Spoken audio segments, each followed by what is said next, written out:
Good evening, everyone, and welcome to our regular Tuesday night Zoom. How are we doing tonight? Yeah, pretty good.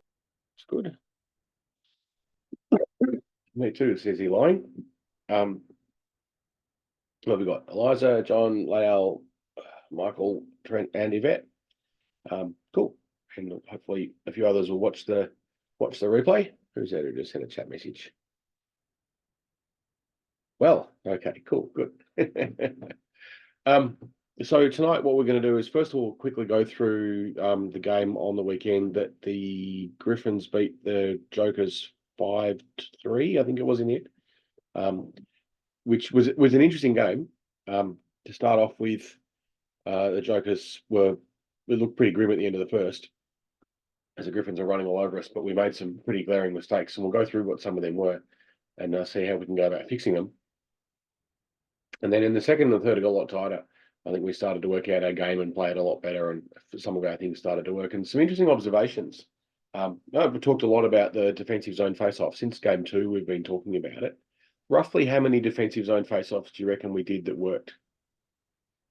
Like the actual play happened the way that it's mapped out.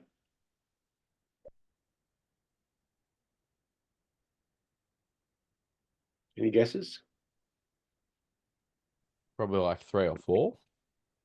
Probably about 30 or 40%. So yeah, 3 or 4 of them. Yeah. Which at this stage of the series is at the stage of the season's progression is not terrible. It could be better, but it's not terrible. We want to improve it. And there were a couple where we absolutely nailed it and got it just about spot on. And when that happened, some really good things happened. And there were some others where we just kind of all stood around looking at each other. And I'm going to pick on my senders here a little bit. It's your responsibility to make that work. If your players aren't in the right place, at least get them in the right place. There's a number of occasions when we've got players kind of milling around all over the place. Now each team has 3 or 4 centers that should know what their teammates' roles are in that position. They should actually be explaining by this stage, "Hey, you stand here." Oh, okay, I remember now. And I understand it's difficult under a lot of pressure, but that's what you need to do. And you can slow down the face-off to make that happen. You just move away from it and just start directing your players. But the referees will say, "Hey, come back here," but that's okay. You've still done it. So you can do that a little bit, and we want to see a bit more of that. But we also want to see everyone knowing where they should be. I'm going to remind you at the start of every single game, this is a defensive zone face-off. This is where you should be for it, and this is what you should do. And then as we do more and more of them, we'll get better and better and better at them, and we'll get more consistent at it. Because when they do work well, it's really effective. I'm going to show you, and this might be interesting. I'm actually going to show you one of the Griffins ones first, just because I think it's quite interesting in terms of what they did in terms of a defensive zone face-off, which to my mind has anyone ever heard of a syndrome called cargo culting? Does anyone know what that means? No idea. No idea. Cargo culting is where you copy something without really understanding why it's being done, and you miss out on the key elements of it because of that. The old explanation for it, and this is terribly racist, was that Americans would move into Pacific Islands during the Second World War and set up Air Force bases, and they would have control towers with people with headphones on and microphones, and they'd talk on the microphones, and then airplanes would arrive, and dispense all this stuff, and a bunch of treats for the locals as well to get them happy, and then they'd all fly away. And if you didn't understand how it all worked, you'd see someone with a headset on making all these calls, and you think that was why it all happened. And so the cargo culting idea was that when the American Air Force base or whatever space would shut down, that the locals would then get something that resembled the look of a headset, kind of make it up themselves and talk into it and wait for airplanes to arrive. So kind of doing the same thing, but not understanding why it actually works. And I'll show you what I mean. We're going to have a look at the Griffins. They did it. They've got a defensive zone face-off, and it's interesting to see what they do. Where is the one? Griffins. Here we go. That's the one. So we'll just have a look at how they set up. Not sure. I don't think I can zoom in on it. But if you have a look at their face-off, we're actually just at the end of a penalty kill. I'm not quite sure why we're set up in the way that we are, but where are they for their face-off?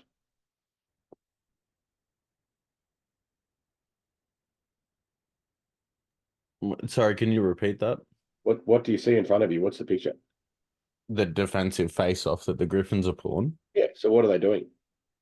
3 in front of the goalie, D at the rear. So it Yep. would go with the 3 in that rotation would be right wing, left or right D. Left D in the center, and then your other wing on the right and the D at the rear. It's pretty similar to ours, doesn't it? Yeah. So why do we put our wingers in that position? So that when the puck drops, they can easily skate to their positions for a breakout play. Not just easily, there's something else to it. What's the key part of it? They're Is it moving through the walling? middle. So Yeah, and do they skate slowly or quickly? Quick. Yeah, as soon as that puck moves, you start moving, don't you? And you move fast. Yeah. Don't dawdle. You don't, I'll just amble up. Hell no. This is puck drops, bang, we're away. Yeah. That's the key to it. That's why we do it. So look at what happens. You're in the right spot.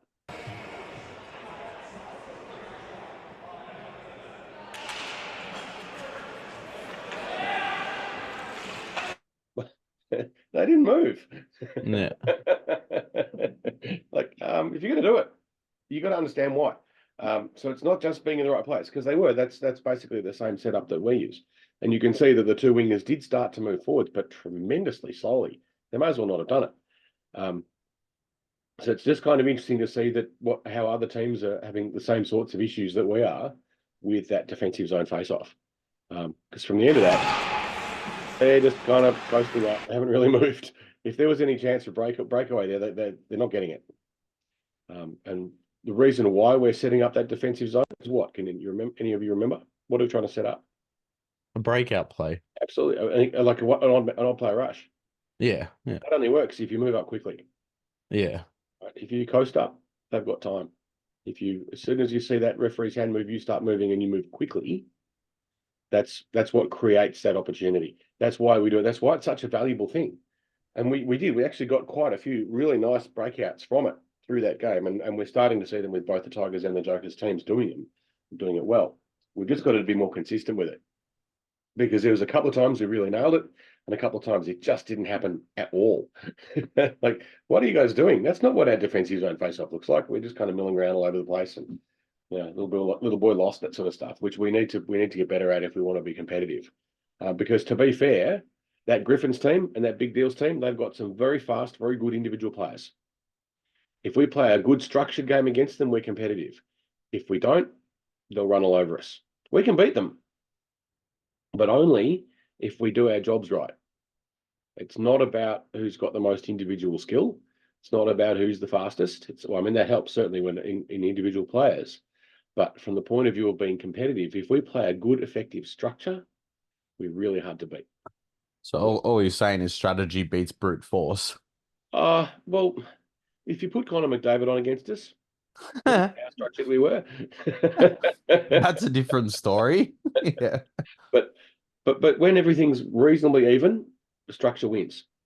Yeah. Which is why we concentrate so much with what we're trying to teach you in this program about playing structured hockey, knowing where to be, being in the right place, and then obviously having to improvise because the game's full of chaos. And we know that. So it's about working on that structure and trying to always be somewhere useful rather than just pass it to the fast guy and watch him skate around everyone. Because that's garbage hockey. I don't like it. And it's not fun to play, and it's only fun if you're on the team that's doing it, if you're winning, because it's nice to win games. But you're not really, you're a spectator on your own team when it happens. Those coast-to-coast superstars, honestly, no, it's not. It's garbage. Don't do it. With that rant out of the way, let's look at some more of the game. I do want to show you, this is one particularly, it's a really good example, and I stuck it up on the Facebook group, and I'm sorry to single out Yvette, but she did it so well. One of the things we talk about in that defensive zone face-off, we introduced it in the last session or two, is the role of the wing of the D who is in front of the net. Not the D who's behind the face-off dot, but the one who's in front of the net. What's their job?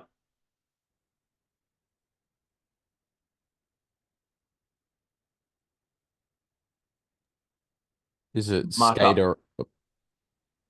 Go on, John. Sorry, I said mark up the shooter. Yeah, pick up that shooter straight away and lift this stick up off the ice and get in their face. Right? That's that player's job. They've actually got priority about where to stand in that lineup. So we've got 3 players in a line, yeah? The one who has priority in terms of where they're going to stand is the D. The wingers have to adapt to where the D is. So if their forward puts themselves right on the hash mark, which is where our winger would be, then our D needs to be on that hash mark, and the winger has to find somewhere else to put themselves so they can skate that lane. They might want to put themselves behind them or something like that. They can improvise a little bit, but the D has priority because the D's job is to get straight to that potential shooter and take them out of the play. So I'm going to show you something. This was absolutely spot on, perfect. It was beautiful, so well done. I shouldn't be surprised. And really, I guess I'm not. But we'll watch it in slow motion because it's such an important. Oh, hang on, it doesn't like that. I have to do it in a different format. Stand by. It does not like that MP4. Anyway, it's all good. So this is a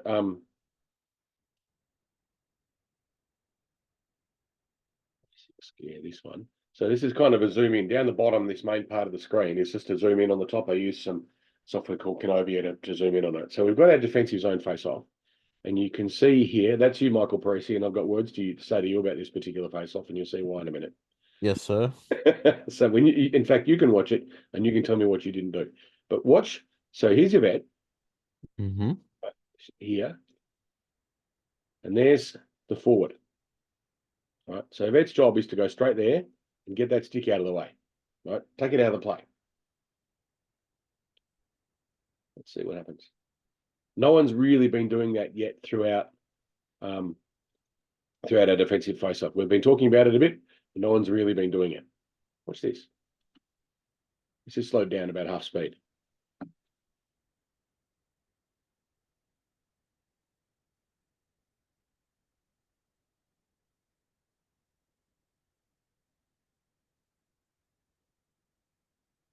See it? Yeah, I didn't skate up the center. Yeah, you didn't move, did you lazy bugger? Yeah, no, I didn't. Oh, get your Shit, power. my bad. Yeah. But seriously, watch what a vet does, right? 53 there, big strong guy, must weigh twice what a vet weighs. A big guy. Guess what, kiddo? On my watch, you're not scoring a goal. Because he's waiting for it. So I'm going to get a shot away here. Look at me. The puck comes across, beautiful. Yeah. Yes. Right. Fantastic. You've no idea how good that made me feel when I saw it. It was like, this is just like, why won't everyone do that? But if it takes this guy out of the play, and it is just perfect. Our other winger's moving up, so that's all right. Michael's kind of a bit of a spectator, but we'll smack him around a bit later so he comes, All right, but that's just about perfect. And that's exactly what that D needs to do. So if you go back and watch the video, you'll actually see there's quite a lot more dynamic that happens around that after that particular thing happens. But that elimination of the shot was absolutely 100% spot on perfect. Could not have done it better. Well done, Yvette.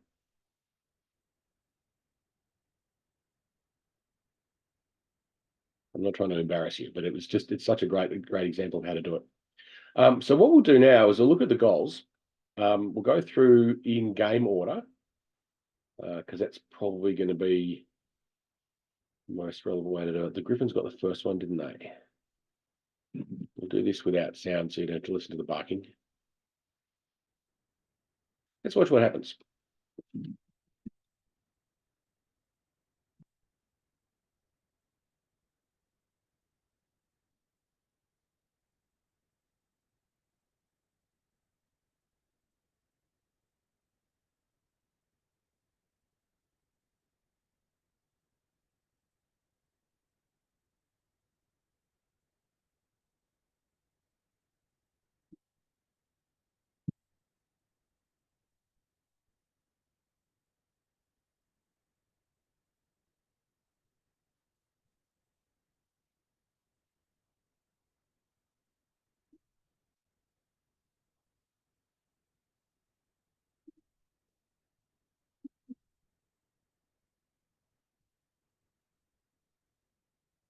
What did you see?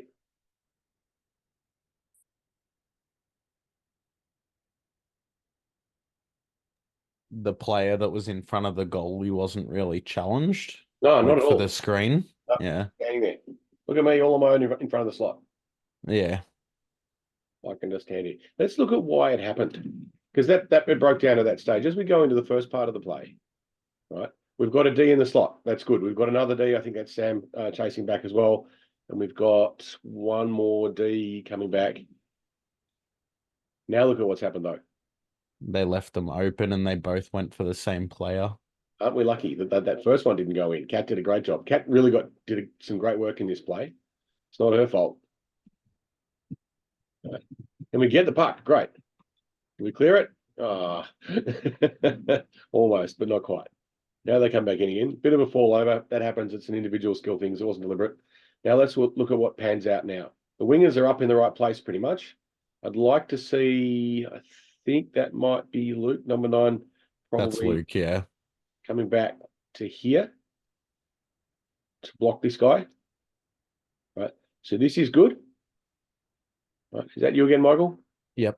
I think so. You're covering 49. That's good. That's where you need Yep. to be.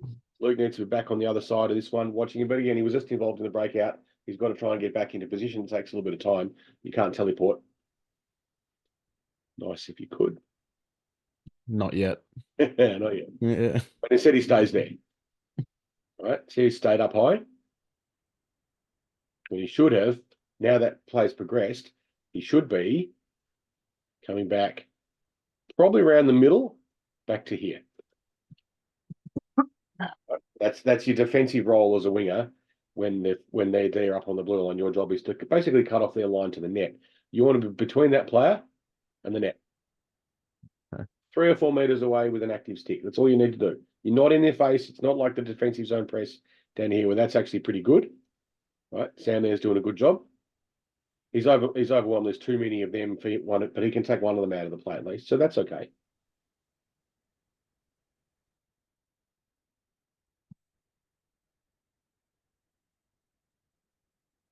Now what do we have?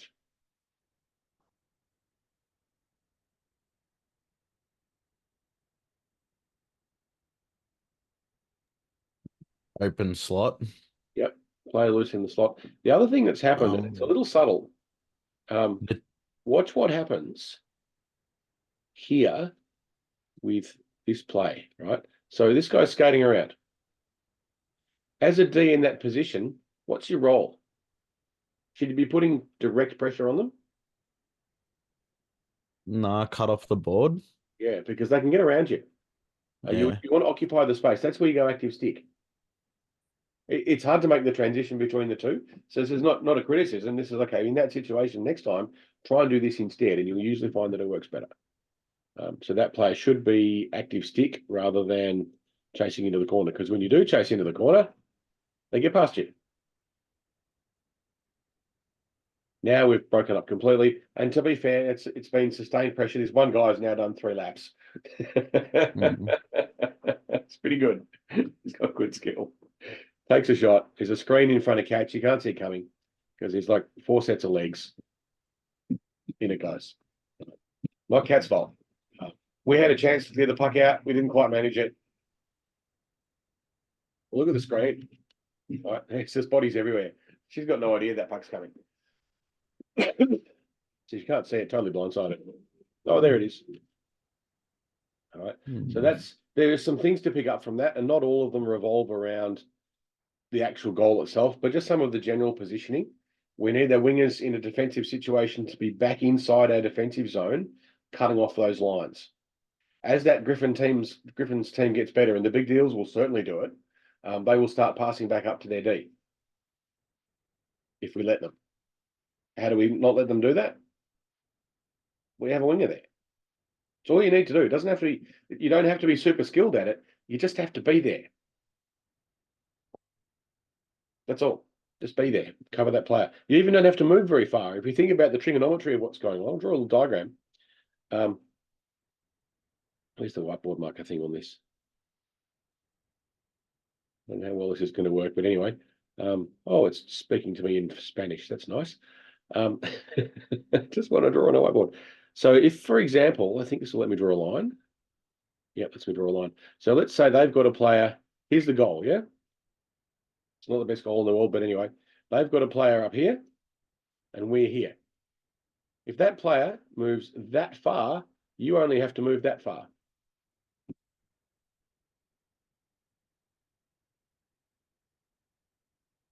Seems pretty easy, doesn't it? So the way your edge work is important because I'm not sure I can move that far very fast.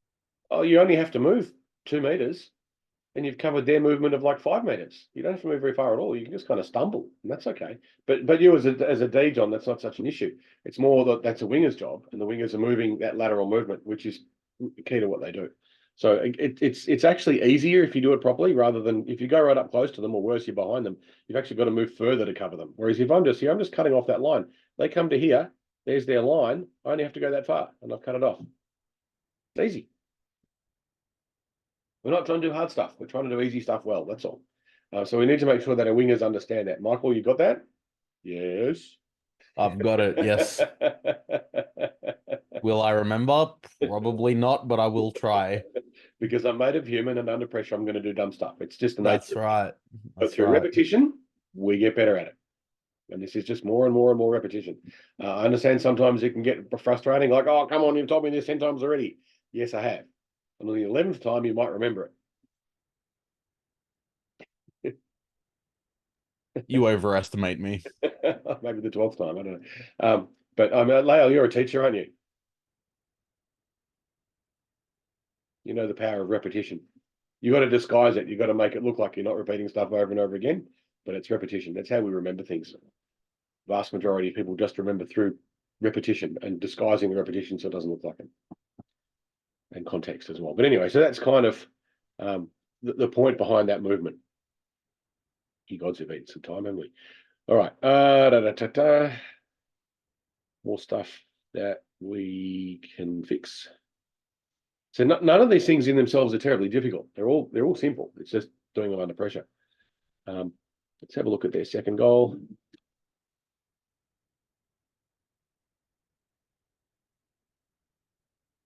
So they got 3 in fairly quick succession in the first, and for us, it was looking pretty bad. But luckily, everyone managed to screw their heads on. I was really impressed by the team's composure, because in that first period, it looked like it might have fallen apart, but you guys did a terrific job of putting it back. Putting it back together and getting back in the game. It would have been really easy just to go, oh, terrible. But you didn't. You kept your heads up and kept playing, which was tremendous. See what happens.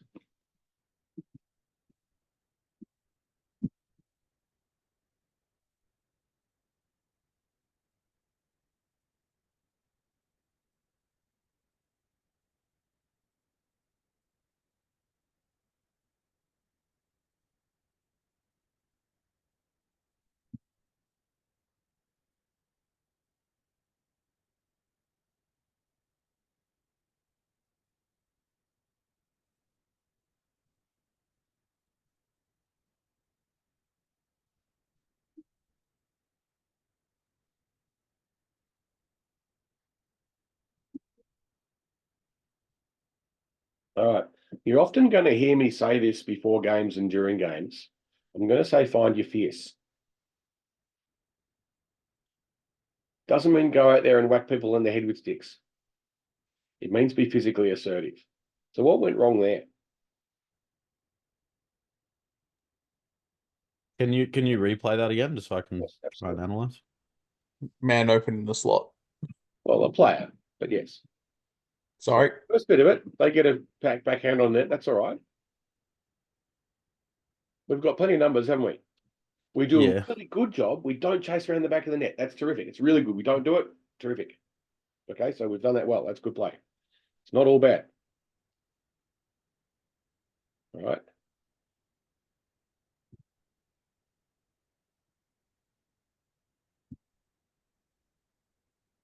But we let them push us around. You're set from the top down a little bit more clearly.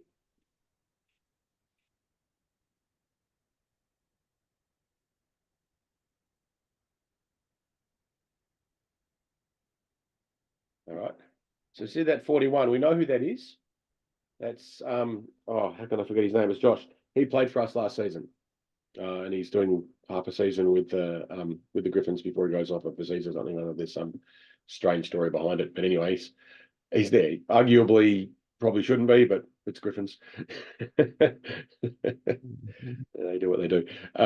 So Shaw, who we know that Shaw is, don't we, Trent? Yep. Yep, Sure. he is. We know he's pretty handy. Right. This is his second season, maybe his third. Second season. Season, yeah. So he's got a few games under his belt, and he's pretty skillful.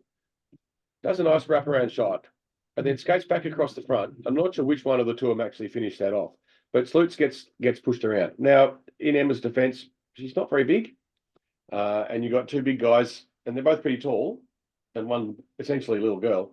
It's a bit of a struggle, but we needed just more physicality there to say, this is my space. You're not getting through here. You are allowed to hold your ground.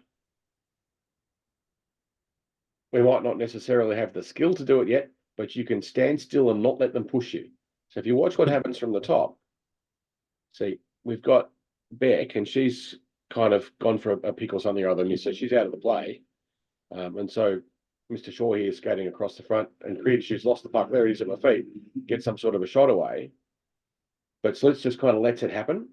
It's not her fault, but it's just something that with a bit more physical assertiveness and a bit more belief in yourself, you can be better at fixing. It's like, no, you're not doing that. I'm going to stop you. Lift the stick up. Just get a stick under the stick. In that situation, what she would have probably been better to do.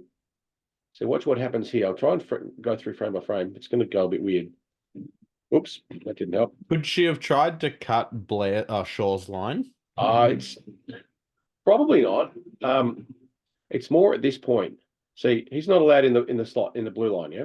So what you could probably do, and it's this won't let me go frame by frame very easily.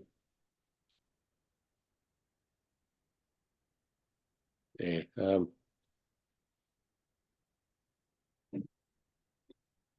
I'm just trying to get the frame right.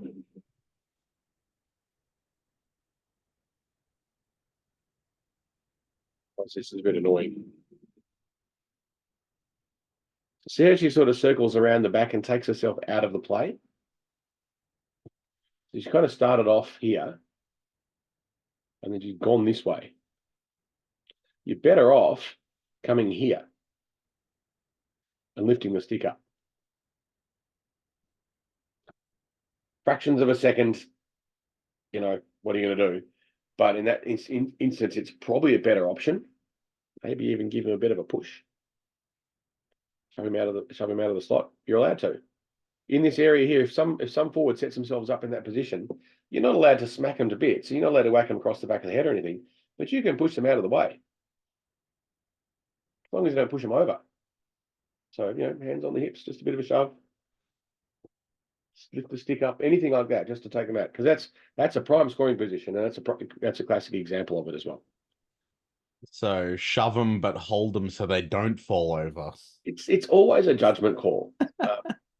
You've got to be mindful. Like when I started playing, I was always a big guy, and I usually won physics just because I was big.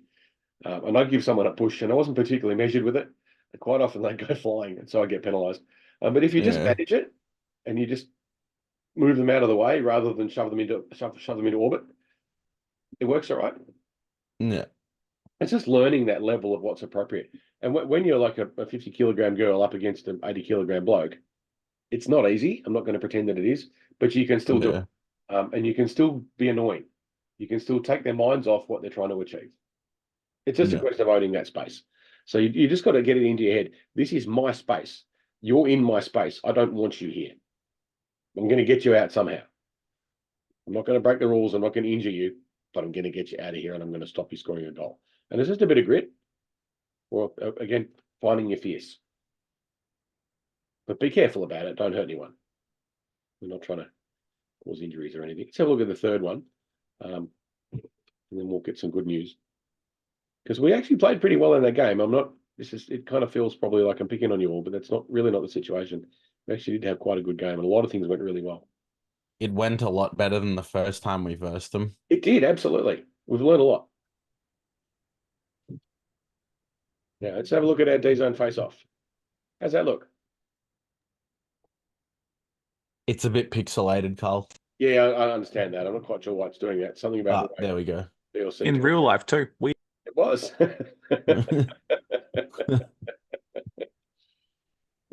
How's it look?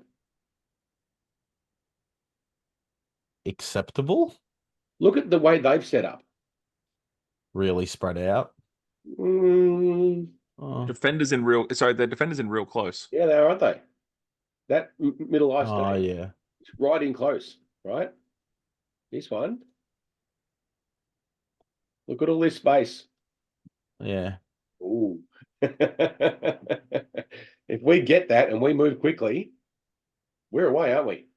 Yeah. Yeah. When they do that, I'm thinking, yes, you guys just don't get it, do you? It's okay, I don't mind. Right, let's see what actually happens.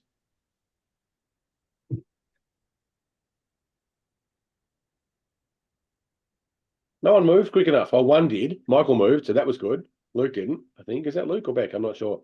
Whoever the other winger is stood still. Let's see it again. That's Luke. See, we're in the right spot-ish. Probably should be in that position. So that one there, that's a tie-up. These two should be going together. And Luke should be here somewhere. And drop of the puck, his job is to do that. Right, straight through there. Yeah. Michael should probably be here rather than giving away all that space. And your job is to skate up that way. Probably Yeah. straight towards him to start with.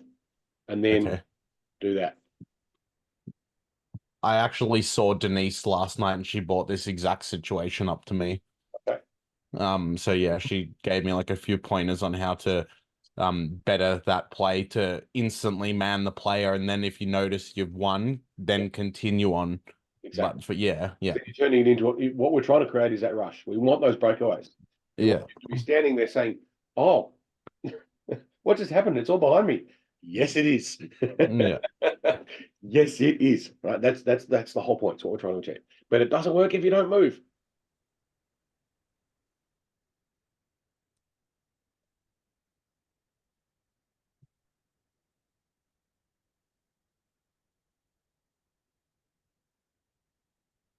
So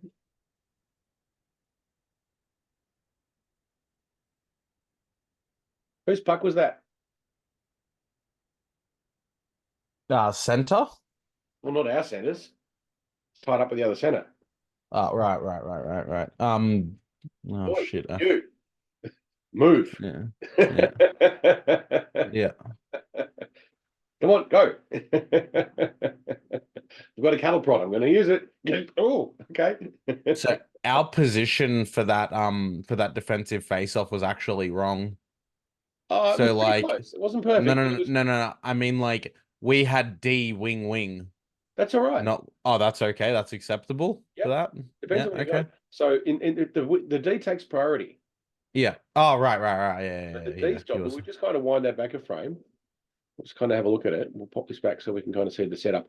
So here we are here. Yeah, this is the actual drop of the puck. So I'm not quite sure who's who here. It's a bit blurry for me as well. Maybe this is me getting old. Michael, you're doing roughly the right thing. Yeah. One of these two is a D. One of these two is a winger. I'm not The sure. one that you're hovering over is Luke. Yep. Yeah, that's winger. Yep. Okay, so he probably should be here. This D's job is to tie up that player, as Yvette did earlier on that earlier example. Straight there, stick in the air, not scoring on my watch. And the other one, the winger, should be doing that. Which means I'll leave that because the camera angle won't change. We'll actually see this. I'll leave the annotation there. Right? Would have gone straight to him. Or at the very least, it would have been contested. So if this had happened, right, we're here already. All we need to do is just turn a little bit. Bingo, there's pressure. And pressure is all we need. We're not going to stop every shot, but we're going to put pressure on every shot. And if we put pressure on every shot, it's much harder to be scored against, as opposed to standing and just being a screen. It's not particularly useful. All right, so we've got to work on that with Luke, just a little bit more positional stuff. He got better through the game, but to start with, he was a bit little boy lost. And we just want to work on that, see if we can just get a bit more positioning. But you guys all got to help each other out too. So, Michael, you know this now. Yeah. You talk to your other players when you're in that position and remind them. Remember, go that way. Oh, okay. Drop of the puck, go. Drop of the puck, go. And when they move, you yell out, go. Yeah, okay. I can do that. Yell it loud. I want to hear it. I've got a loud voice, mate. I'm happy to use it. Don't be afraid to use it, because it's if we all remind each other of how to do this, it's going to work better. We don't expect Right. everyone to remember. There's so much going on and so much chaos, and different people, pay attention to different things, and different people, watch the Zooms and listen while in the change room at the start while we're trying to explain stuff. Some people listen, others don't. It's it's just the nature of different people's learning and why they're even at the game. Some people want to progress more than others and so forth, and that's perfectly fine. It's not a criticism of anyone's commitment or anything. It's just the way that everyone comes here with different things they want to get out of it. But we'll work better as a team if we keep reminding each other of what we need to do. So if you know, and the player next to you, you're not sure about, and say, remember that. If they say, yeah, I know what to do, that's good. If they say, oh, what? Do this, go that way. Okay. Collective responsibility, yeah? Help each other out. Makes you a better team. Yeah. Anyway, they scored a goal. Oh. It happens. I'll just get a message from Yvette. From Yvette. Sort of type the D in first W part. So Yvette's asked a good question, which is would D wing sort of tie up the D in the first winger's path? And the answer is to an extent yes. That's actually what I was hinting at when I said our positioning was So, wrong. I'll pull up a rink diagram and we'll just kind of show you. We're bogging down in this bit, but that's okay. It's actually valuable. So I'll just pull up a screen so we can have a look at it. Just bear with me for a sec because I'm in the wrong window. It's a good question, Yvette. Thank you for bringing it up.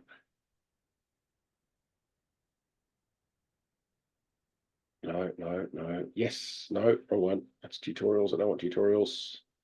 I want season 7 recap, but not the season 7 recap. I want the previous one because what I'm looking for is the rink diagram. There we go. All right. Share this one and we'll all be good.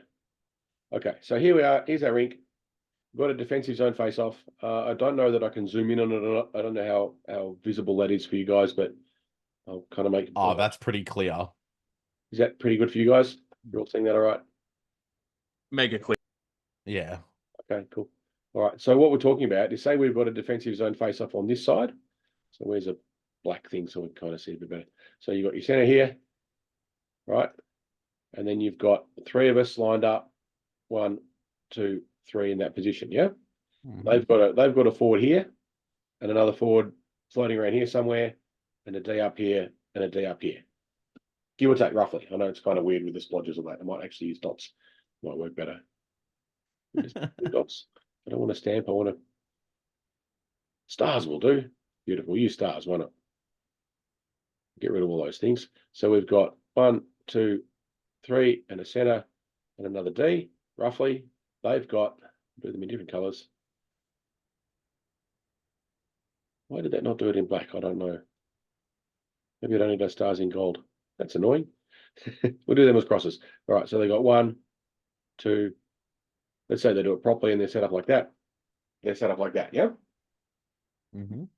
Now, one of our players here, one of our little gold stars is the D. That's the player that has priority in the lineup. So wherever, go back to the sketchy thing. Wherever this player is, the D lines up with. Okay. All right, and they take priority. So where that can get, I think the question is, if I'm getting it right, is if that player, instead of being there, let's have an individual thingy. I can rub that out. I can rub that one out. So if that player, instead of being there, is here, right, which they might be, then this player needs to be the D. So where does the winger go? Because if the winger's here, they can't skate through there because there's traffic in the way, can't they? They just go behind the player that Yeah. the D is. So the other D way is to set that marked up, on. exactly. We'll just draw a picture of it. Yeah. Instead of that. That makes more sense now that you're saying, like, now that I understand what you mean when you say the D takes priority, because then the others just route the path around it. So yeah. So the winger would go there. Yeah. They've still got that lane. So again, drop of the puck. This winger is still going to do that. Yeah. And this winger is still going to do that. So that's how it works.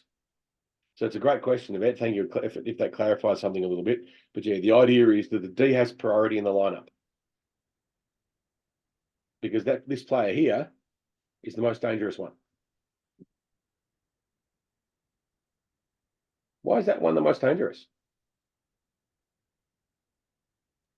They're in the slot. Yeah, they're in the slot. No, you are not going to score a goal on my watch. I'm going to be physical. I'm going to, lift your stick up and get you out of the play. Find your fierce. But if you're not there in the first place, it's really hard to do because they can move. They're not going to stand still. Does that explain that? Yep. All right. Pardon me. Does that explain it for you, Vet? Just waiting for a message. I know Vet's microphone doesn't work.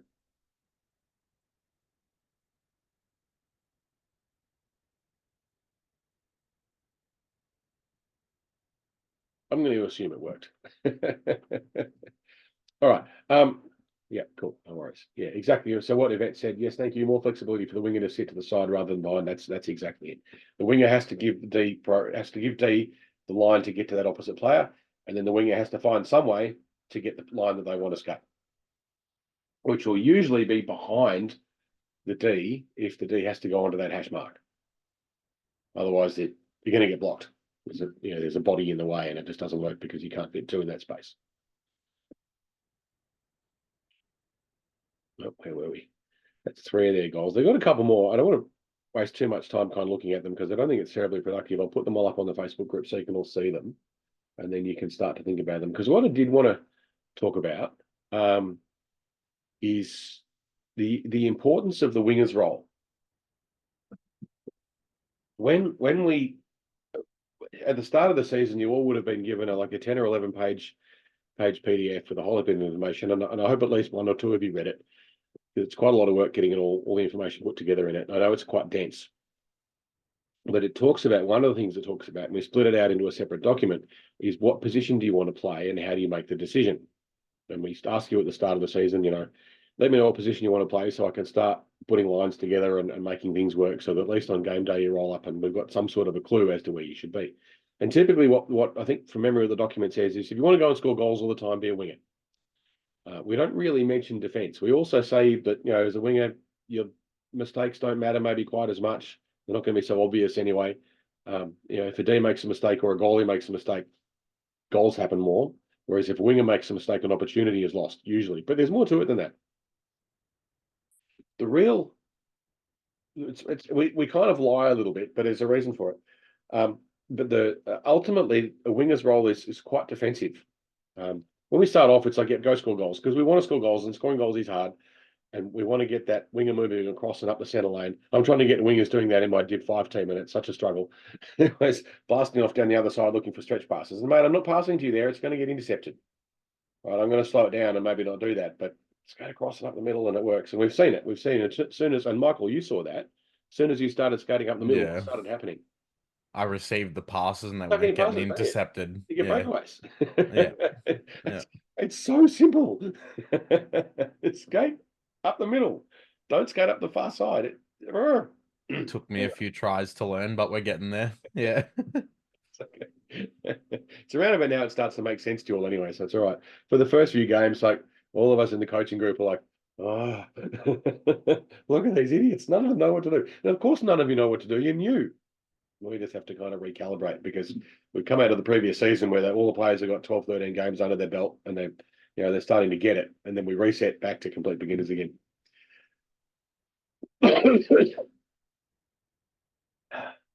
Anyway, I do love you all. I love you. Where are we? Yes, the importance of the role of the winger. One of the key things if we think back to the 2 things that score the most goals, and I repeat this a lot because it's so critical and it's so important that you understand it. And once you understand it, everything else will start to make more sense. The odd player rush is the most dangerous scoring opportunity, followed up by the loose player in the slot. In both of these cases, if you want to give goals away, that's how to do it. So our priority is to prevent them. One of the things that creates an odd player rush is a defensive player pinching up, isn't it? Yes, it is. I'm going to show you this happened in our Div 5 team this week, and I'm actually starting to get our Div 5 guys and say, hey, look at what we did. Do you reckon we could maybe do this a bit better? Oh, yeah, maybe. Oh, I didn't think about it like that. No, you didn't. Anyway, so I'm going to show you this happened in our game on where is it? It's not Naughty Westy, it's this is the one.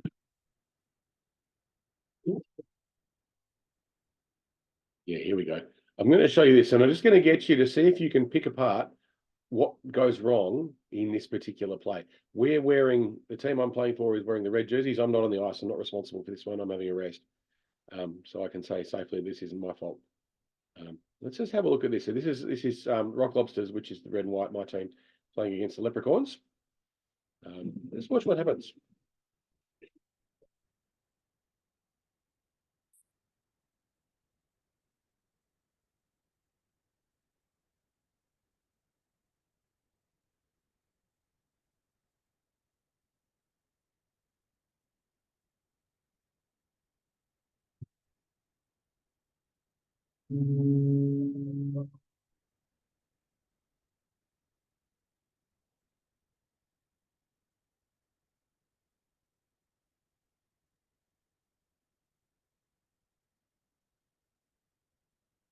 Right, first thing, what's wrong here? The wingers both in deep. Yeah, and what else? People chasing behind the net. And what else? You're right, all these things are true, but what else? D's are deep as well. Yeah, there's only 4 players on the ice for starters, but then other D's has made a change. That's not necessarily a bad thing. But yeah, there's 4 players in deep, isn't it? Yeah. No one is covering. No one. Yeah. There's no one on the blue line. What could go wrong? Nothing. Yeah, you think? All right. Now, at least we've kind of worked out that this is a problem. So we've got one D skating across, and the other D's worked out that actually I probably should play D, and maybe I should get back on that blue line. It gets worse. Why did the goalie come half a kilometer out of his post? Though? Because he had to. That was the only chance he had. Yeah. Okay. Right. Now, the situation here, it's gone all pixelated for you guys.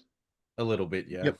All right, so let's kind of see if I can slow that down. So this is where it gets interesting, and this is where 2 decisions get made, which are problems. And this is one that's, so we've got a D here, right? And that D should be at this point seeing the puck's coming, and there's players here. There's pressure on it. What should I be doing?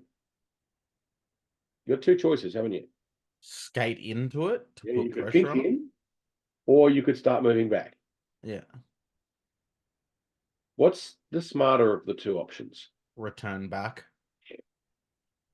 What's this D doing? Nothing. It's worse. He's not doing nothing. Skating away from it all. He's skating away. What he should be doing is skating across to the middle Moving to the middle of the blue line, yeah. and then coming back that way to Oh, cover yeah. this guy. Yeah. Right? Who is the winger on the other team, doing the right thing in the right place, in the middle of the ice, waiting for the breakout. As soon as they get possession, he's going to go. It's exactly the right thing to do. It's easy, simple. So, quick question. The defender on the right, you said move forward or move back. Would Yes. move to the wall on the blue line also be acceptable there? Short answer is it depends. And it depends on what the forwards are doing. This is where it gets a bit complicated. What we want you to do in the first instance is to start moving back. Yep, that makes perfect sense. I was just The curious based on the drills we were doing last practice. keeping the puck in the attacking zone is a luxury, not a necessity. Right? A lot of, and this is one of the things that, especially people who've played hockey for a while in Australia, just don't get. They don't understand that D's responsibility is not to keep the puck in. If they can keep the puck in, that's great. But if they're not 100% sure that they can, their responsibility is to start moving back. Because otherwise, you let the break get behind you. So let's see what unfolds in this play. If rather than concentrate on what's happening over here in this mess, which is awful, it's just showing you it happens at all levels of, like all levels, our level. Let's have a look instead at what's happening here. So we know this D, right? That D participated deep in the attack, already a questionable decision. But okay, is now coming back this way. Watch what that D does on a defensive press.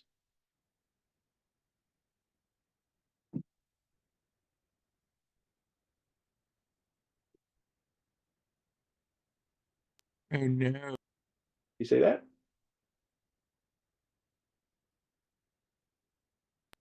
Watch it up here instead. I'll rewind it a few frames. Watch what happens. Changed on the rush.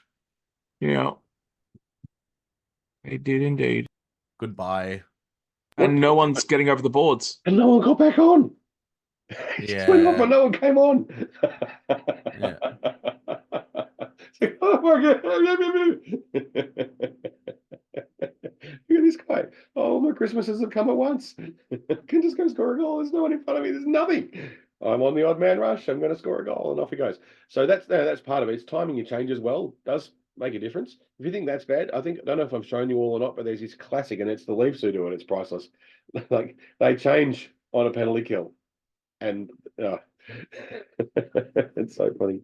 The crowd just boos them mercilessly, and I can understand why. These are professionals; they should know what they're doing. But the point is that we all make these dumb mistakes. Don't beat yourself up when you do, because you're going to make dumb mistakes like this, and that's okay. Hopefully, you make less of them. That's all.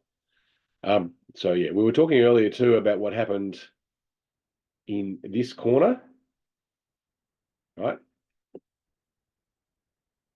So let's watch that. Put the emphasis on that instead, and see what happens there. Remember, I was talking about that D making the decision to pinch in or start moving back.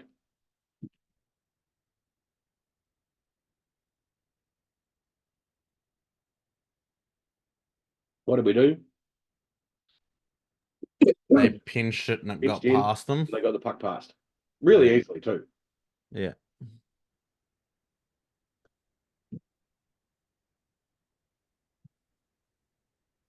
Why did Jesse come out? He had no choice. He had to try. If he had to come out a little bit quicker, he might have actually broken it up. He hesitated. You can actually see if you watch the start of his move. Watch what he does. So watch closely the goalie. That's Jesse up here. Watch. You can almost see him thinking, like, "Oh, what am I going to do here?" Yeah.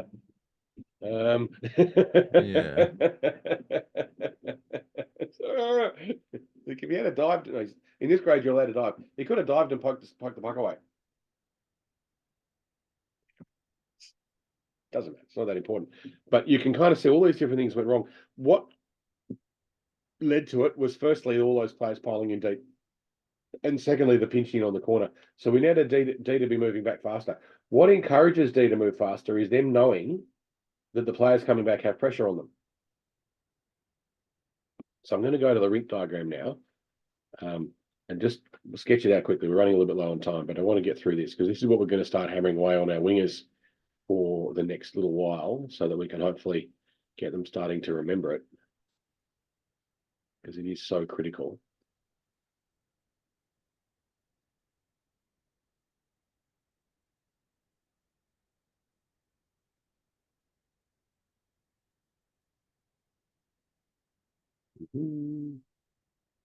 Right. There's our ink. I don't know how that scales up for you guys, if it looks all right, if it's easy to read or not, because I'm only seeing it from sort of my... Perfectly clear. Sorry? Perfectly clear. It's big Yeah, enough? very Easy. Okay, so I'm going to try and use the little stampy things again. I'm not sure necessarily how well they work, but we'll see how it goes. The idea is, and we know about the management of distance. We went through that fairly early on in the piece. We want our D to make their challenges down here, round about the hash marks. That's where you step up. That's where you slow down and you try and get in your opponent's face, because that's where they want to go. That's where the goals are going to be. That's where we make that play. And Sloots, you did that really well. There was a couple of times on the game where you did a really good job of owning that particular point. I was really pleased with how you did it. So it was nice play. So there's a number of occasions when we did that really well. That's our prime territory, because we know that's where goals are scored from. That's where they want to be. That's where we're going to stop them. How we avoid D trying to make a pinch or try and win a contest up here, because if you try and contest the puck up here, what's going to happen? They're going to get it past you. They're going to get past you almost every time. You might get 1 in 10, maybe 1 in 5 if you're good. Most of the time, they're going to get past you. And the worrying thing is, and this is where we're kind of supporting bad behavior, is if you do make a bad decision, but you get lucky with a poke check or something, everyone on the bench goes, "Yay, well done." It's like, yeah, pat on the back. No, you did bad and you got away with Mm. it. Right. So as coaches, we're like, got away with that. We're a bit lucky there, rather than you did the right thing and it worked out. So one of the ways that you prevent a D from going forward and pinching is by having those players coming back with the puck being under pressure.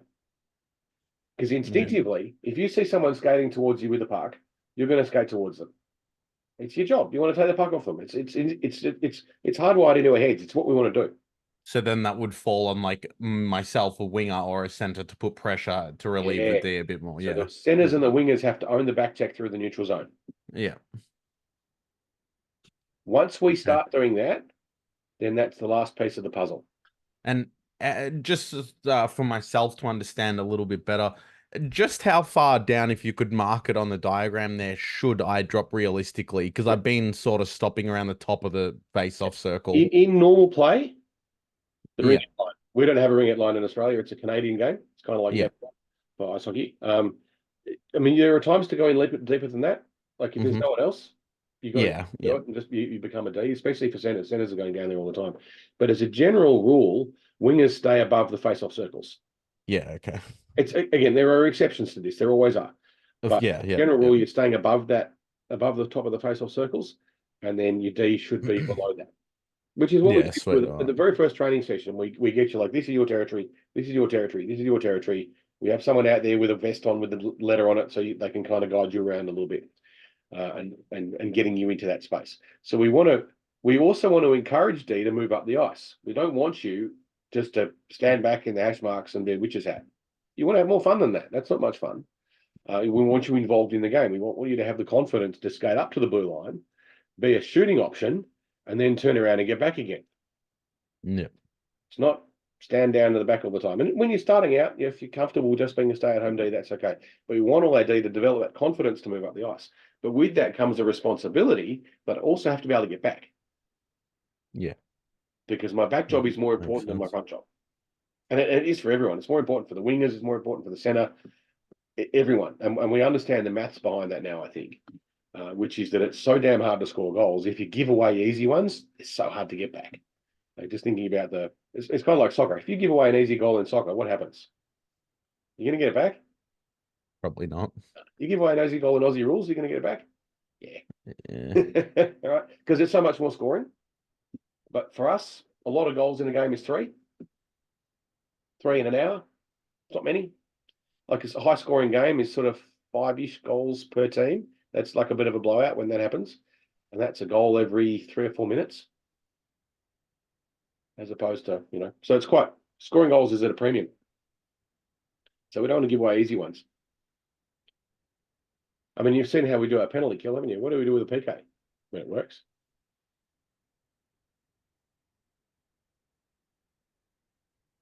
Sorry?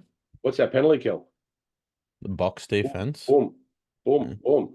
What are we doing? We're owning that space. Yeah. There's a variation on that you'll see in NHL games. It's called a diamond. There's a reason we don't teach it. The diamond is this. 1-2-2-1 or 1-2-1. Yeah, sort of like that. Yeah. That's a diamond penalty kill. The reason we don't teach that at the moment, even though it's arguably a better kill, is because it's too hard to learn. At the moment, a box is easy to learn. And just getting you to do a box is hard enough at the moment. The idea is like, who's going to be the one down there in the bumper, and who are going to be these two, and who's going to be that one. If you're more experienced, you can kind of work it out. But when you're new, it's not going to happen.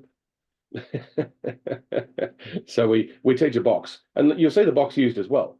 And you'll often see teams in NHL or whatever competition it is you watch. They'll often rotate between a box and a diamond depending on the play. We're not ready for that. If we could just get the box, it's good. And the box is really hard to score against. And you've already seen, you set up a box, you just wait, and they'll put themselves offside. So, I was just laughing. Good, well done. We'll kill another 30 seconds off the penalty. But at the moment, the struggle for us as a team, or both as the two teams, is just getting our players to play a box. we're on a penalty kill, and all of a sudden we've got 2 of you down the other end on attack. It's like, no, 1 of you can go, but not 2 of you. Because if they get past you, oh, we're in trouble. So what we need to start working on, and this will be the focus of the next few games, as well as trying to reinforce the basic principles, is the role of the winger and the centre in owning that neutral zone and putting pressure on players through the neutral zone. Once that happens and starts to work, you'll find that we'll be much, much harder to score against. Our D will start making less pinchy high challenges because they're confident that there's pressure coming back anyway, and it starts to work better. And as a centre in particular, or even as a winger if necessary, if one of you does pinch up, you can do what's called overlapping, and you actually skate past them. So let's say, for example, one of our D does the inexcusable mistake, right? And they go, oh, here's me. What am I going to do? I'm going to challenge here, right? And they're going to get beaten because it happens almost all the time. As a back checking forward, you do this. Now you're the D. And once the D gets back, you rotate out. But that's what we do. We get back down there and we make sure that this space here is always defended. If that space is defended, we're hard to score against. If we leave it open, very easy to score against, and we have unhappy goalies. Make sense? Yes. Perfectly explained. Absolutely 100% spot on. You all got it. You're going to communicate it out in your group chats. Everyone's going to talk about it. You're going to practice overlapping, and you're going to practice all that stuff in stick and pucks and stuff that you go to. And by the time we get to our next game, you're all going to get it absolutely perfectly right. Yeah? 100%. Smile and wave. Smile and wave. Man, not going to die. Yeah. That'll do for tonight. 9:05 or whatever it is. This session is recorded, of course, so we'll be sticking it up as well as all of the videos from the session that you can have a look at. Thank you for listening, and I think you've both got a game this weekend. We do, yeah. We're both playing on Saturday. Yeah, we are. 7:30 against the big deals. 6 something or other, and then the 7:30 game. Yeah, that's good. Alrighty. I will see you all on the weekend. I hope you found the session useful. And yeah, see you on the weekend. It was awesome. Thank you. See you then, Carl. See you, everyone. Thanks, Carl. Thank you. See ya. Thanks.